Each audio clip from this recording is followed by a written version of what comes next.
10টা কাজের একটাও যদি কেউ করে, এই 10টা কাজের একটাও যদি কেউ করে, তবুও ঈমান ভেঙে যাবে, ঈমান বিধ্বংসীকারী বিষয়। তখন আবার তাকে পুনরায় শাহাদা দিয়ে ইসলামে প্রবেশ করতে হবে, মুমিন হতে হবে, ঈমানদার হতে হবে। জানার দরকার নাই, খুবই গুরুত্বপূর্ণ। তো আমি শুধু আজকে পয়েন্টগুলো বলবো, ইনশাআল্লাহ এরপরে কখনো বিস্তারিত কথা হবে। তো লিখে নেন, এটাও লিখেও নিতে পারেন, কোনো অসুবিধার কিছু নাই। ঈমান বিধ্বংসী কয়টা বিষয়? আবার বলছি, ঈমান বিধ্বংসী কয়টা বিষয়? ওই যে উদাহরণ দিলাম, ওযু করেছেন, এখন যদি কারো ধরেন কেউ বমি করে ফেললো বা ইস্তেঞ্জা করে ফেললো, ওযু থাকবে? গোসলে থাকবে? এরকম ঈমান বিধ্বংসী বা কিছু বিষয় আছে যেগুলো করলে ঈমান বের হয়ে যাবে, চলে যাবে। আল্লাহ পাক এই সবগুলো কাজ থেকে আমাদের সবাইকে হেফাজত করে। তাহলে এখন আমরা যে কয়েকটা বিষয় বলছি, ঈমান বিধ্বংসী 10টা বিষয়। 1 নাম্বার, আল্লাহর সাথে শিরক করা। আল্লাহর সাথে শিরক করা, ওই যে শিরক নিয়ে তো আলোচনা হয়েছে বিস্তারিত, এখানে বেশ কয়েকদিন তাওহীদ নিয়ে কথা হয়েছে। শিরক মানুষের কথায় হয়ে যায়, কাজে হয়ে যায়, আকীদায় হয়ে যায়, চিন্তায় হয়, দর্শনে হয়, ইবাদতের ক্ষেত্রে হয়। এরকম বহু ক্ষেত্র আছে শিরকের। শিরক সম্পর্কে বিস্তারিত জানতে হলে তাওহীদ এবং শিরকের উপর যে কিতাবগুলো আছে, এগুলো বাসায় কিনেন, পড়েন। যেগুলো বুঝবেন না, আলেমদেরকে জিজ্ঞাসা করবেন। তাহলে প্রথম কথা হলো, আল্লাহ পাকের সাথে শিরক করা যাবে না। শিরক করলে ঈমান ছুটে যাবে। এই বিষয়ে সূরা নিসার মধ্যে 48 নম্বর এবং 116 নম্বর আয়াতে আল্লাহ পাক ইরশাদ করেছেন, ইন্নাল্লাহা লা ইয়াগফিরু আন ইউশরাকা বিহি ওয়া ইয়াগফিরু মা দুনা যালিকা লিমান ইয়াশা। নিশ্চয়ই আল্লাহ তাআলা তার সাথে শিরকের গুনাহ ব্যতীত অন্য যে কোনো গুনাহ যাকে ইচ্ছা মাফ করতে পারেন। নিশ্চয়ই আল্লাহ রাব্বুল আলামিন তার সাথে শিরকের গুনাহ ক্ষমা করেন না, এছাড়া অন্য যে কোনো গুনাহ যাকে ইচ্ছা ক্ষমা করতে পারেন। তওবা করলে শিরকের গুনাহ মাফ হবে, তওবা না করে শিরকের উপর মৃত্যুবরণ করলে অবস্থা ভয়াবহ। যার আমল নামায় শিরক থাকবে, নিশ্চিত জাহান্নাম। আর যার আমল নামায় শিরক থাকবে না, যত গুনাহই থাক, একদিন না একদিন জান্নাত। যার আমল নামায় শিরক থাকবে, জাহান্নাম ছাড়া রাস্তা নেই। ওই অবস্থায় মারা গেছে। আর যার আমল নামায় শিরক নাই, অন্য হয়তো পাপ আছে, আল্লাহ পাক চাইলে যে কোনো পাপ মাফ করতে পারে। তো শিরকের সাথে কিন্তু কুফরও থাকতে পারে, কুফর থাকলেও একই অবস্থা। এক কথায় সূরা নিসা আল্লাহ রাব্বুল আলামিন বলেছেন যে আল্লাহ রাব্বুল আলামিন তার সাথে শিরকের গুনাহ ক্ষমা করেন না বা করবেন না, এছাড়া যে কোনো গুনাহ আল্লাহ পাক যাকে ইচ্ছা ক্ষমা করতে পারেন। এছাড়া সূরা মাঈদার 72 নম্বর আয়াতে ইরশাদ করা হয়েছে, ইন্নাহু মান ইউশরিক বিল্লাহ ফাকাদ হারামাল্লাহু আলাইহিল জান্নাহ। এটা তো আপনারা জানেনই, ওয়া মাওয়াহুন নার ওয়া মা লিযালিমিনা মিন আনসার। যে নিশ্চয়ই আল্লাহ রাব্বুল আলামিন বলছেন, নিশ্চয়ই যে ব্যক্তি শিরক করে, নিশ্চয়ই যে ব্যক্তি শিরকে লিপ্ত হয়, আল্লাহ পাক তার জন্য জান্নাত হারাম করে দেন।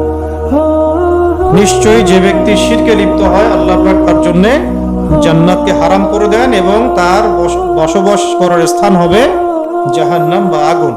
ওয়া মা লিযালিমিনা মিন আনসার, এবং জালেমদের কোনো সাহায্যকারী নেই। তো এই শিরকের অনেক প্রকারভেদ আছে, এগুলো নিয়ে ইনশাআল্লাহ পরে কখনো বিস্তারিত কথা বলবো। এর আগেও বলা হয়েছে। তো মনে রাখবেন, মানুষের কথায় শিরক হয়ে যায়, কাজে শিরক হয়ে যায়, চিন্তায় শিরক হয়, আকীদায় শিরক হয়, ইবাদতের মধ্যে শিরক হয়। এছাড়াও গোপন শিরক বা রিয়া, খফি, শিরকুল খফি, এগুলো শিরকের অন্তর্ভুক্ত।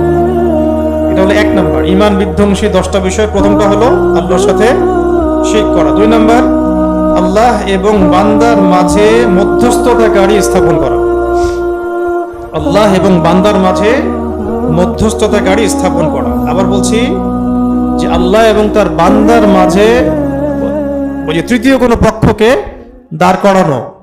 যেমন আবু জেহেলদের যুগে চলে যান, আবু জেহেলরা বলতো কি, আবু জেহেল, আবু লাহাব, উতবা সাহেব, তারা বলতো যে মা না'বুদুহুম ইল্লা লিয়ুকাররিবুনা ইলাল্লাহি যুলফা।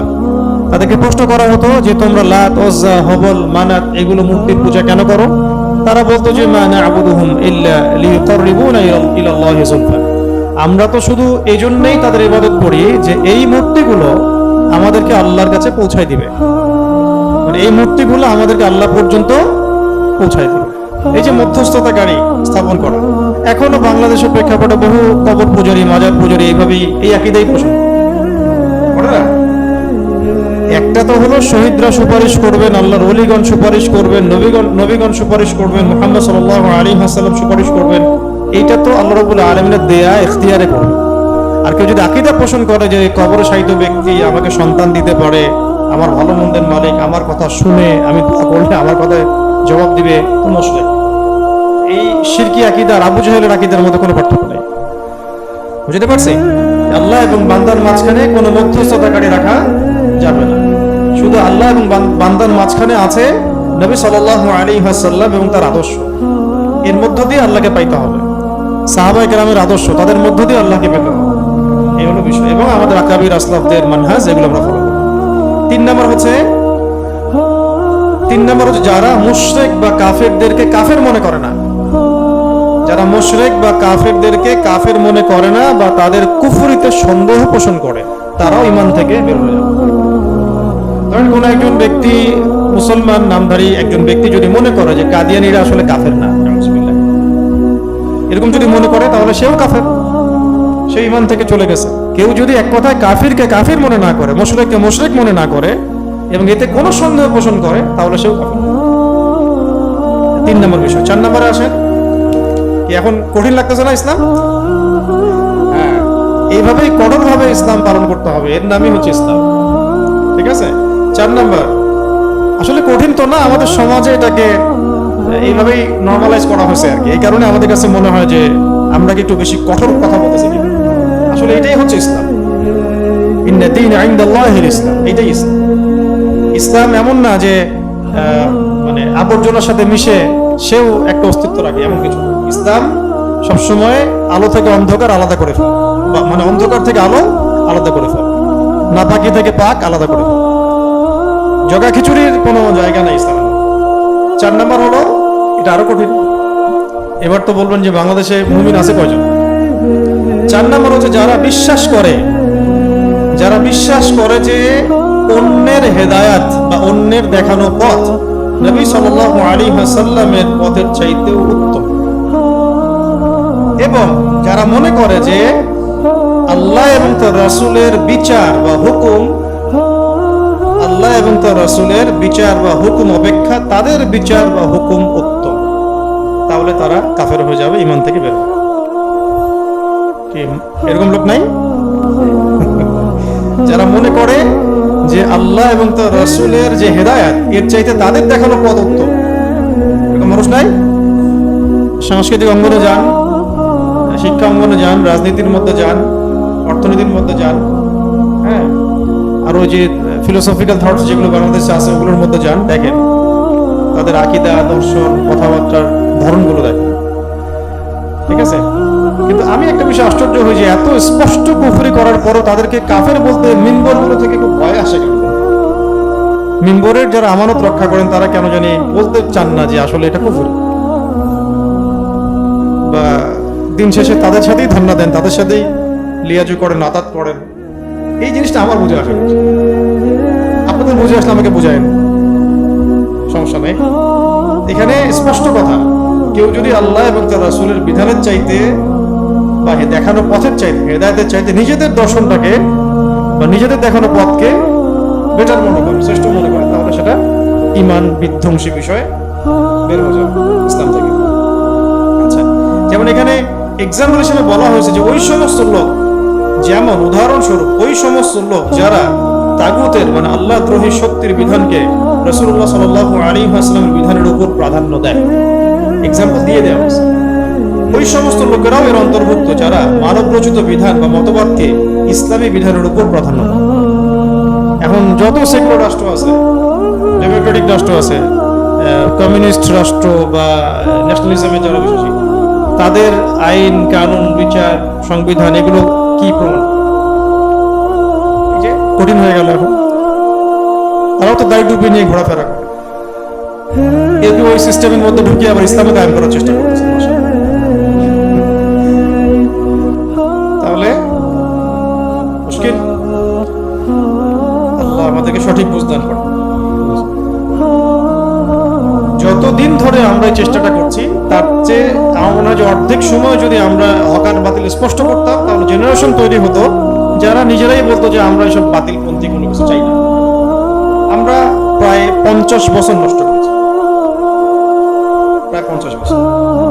এখন যে একটা মানে হাইপ দেখা যায় বা বুঝুক না বুঝুক ইসলাম, আল্লাহ, রসুল, শরিয়া, ইমারা, আল্লাহর আইন, এগুলোর প্রতি যে মহব্বতটা দেখা যায় একটা প্রজন্মের মধ্যে, এই মেহনতটা কিন্তু আপনি 30 বছর আগের জেনারেশনের মধ্যে পাবেন। এটা ভেরি রিসেন্ট, এটা দেখা যাচ্ছে মাশাআল্লাহ যে বাংলাদেশের মাটিতে একটা জেনারেশন এরকম কথা বলছে, আকীদা পোষণ করছে। তাহলে যদি আমরা 50 বছর থেকে ট্রাই করতাম তাহলে আরো বেটার হতো নিশ্চয়। ঠিক আছে, এখন থেকে আমাদের কাজ হচ্ছে আরো 20 বছর চেষ্টা করা। 5 নাম্বার শোনেন। 5 নাম্বার হচ্ছে যে ব্যক্তি, আরো কঠিন, যে ব্যক্তি রাসূলুল্লাহ সাল্লাল্লাহু আলাইহি ওয়াসাল্লাম যা নিয়ে এসেছেন, যে ব্যক্তি রাসূল সাল্লাল্লাহু আলাইহি ওয়াসাল্লাম যা নিয়ে এসেছেন, মানে দ্বীন ইসলাম, কোরআন, সুন্নাহ, এই তো যা নিয়ে এসেছেন, সে অনুযায়ী আমল করে, সে অনুযায়ী আমলও করে, কিন্তু এই দ্বীনের কোন বিষয়ের উপরে ক্রোধ রাখে বা বিদ্বেষ রাখে বা অবজ্ঞা পোষণ করে, সেও কাফের। কঠিন বিষয়, মানে আপনি আল্লাহ এবং তার রাসূলের পক্ষ থেকে যা এসেছে, দ্বীন ইসলাম, কোরআন এবং সুন্নাহ, এর উপরে ধরেন আমলও করছেন কেউ একজন, কিন্তু ইসলামী কোনো বিধানের উপরে সে হিংসা তো না, বিদ্বেষ পোষণ করে, তাচ্ছিল্য করে, অথবা এটাকে অবজ্ঞা করে, সেও কাফের। আপনি 5 ওয়াক্ত নামাজ পড়ছেন, দিনের অনেক বেসিক ফান্ডামেন্টাল পালন করছেন, কিন্তু বলছেন না পর্দার বিধান এই যুগে চলে নাকি, ইসলামী আইন এই যুগে চলে নাকি, কাফের হয়ে গেল। বুঝতে পারতেছি? সে নিজে কিন্তু পালন করে, নামাজও পড়ে, রোজাও রাখে, হজও করে, মাঝে জাকাতও দেয়, কিন্তু ইসলামের কোনো বিধানের উপরে সে কি করে, বিদ্বেষ পোষণ করে, অথবা তাচ্ছিল্য করে, অবজ্ঞা করে, কাফের হয়ে যাবে। এই ফিল্টারে এখন থাকেন, এই ফিল্টারে এখন থাকতে থাকেন চারপাশে, দেখেন কি হয়। এখানে মূলনীতি বলা হয়, বাকিগুলো আপনারাই আপনাদের ইন্টেলেকচুয়াল জায়গা থেকে বের করবেন। 6 নম্বর হচ্ছে, 6 নম্বরটাও শুনেন, এটা আরো মুশকিল। যে ব্যক্তি রাসূল সাল্লাল্লাহু আলাইহি ওয়াসাল্লামের দ্বীনের কোনো অংশ নিয়ে ঠাট্টা বিদ্রূপ করবে, সেও কাফের। দ্বীনের কোনো অংশ নিয়ে কেউ যদি একটু ঠাট্টা বিদ্রূপ করে, সেও কি কাফের। দাড়ি রাখছে, এরকম হুজুর হইছিস, দাড়ি রাখছিস, কি কাকে টিটকারি করলো? দাড়িকে। ইমান হারা হয়ে গেল। টুপি পরে ঘুরে ইসলামী পোশাক পরছিস, এগুলা পোশাক পরলে মানুষ তো পিছায় যায়, বিশ্ব আগায় যাচ্ছে, তুই পিছায় যাচ্ছিস। নতুন নতুন হুজুরগিরি দেখাচ্ছিস, ইমান বিধ্বংসী কথা এগুলা, ইমান বিধ্বংসী কথা। আল্লাহ পাক কি বলেছেন শুনেন, একটা আয়াত আছে, এই যে কুল বিল্লাহি ওয়া আয়াতিহি ওয়া রাসূলিহি কুনতুম তাস্তাহজিউন, আপনি বলুন হে নবী মুহাম্মদ সাল্লাল্লাহু আলাইহি ওয়াসাল্লাম, তোমরা কি আল্লাহর সাথে বা আল্লাহ পাকের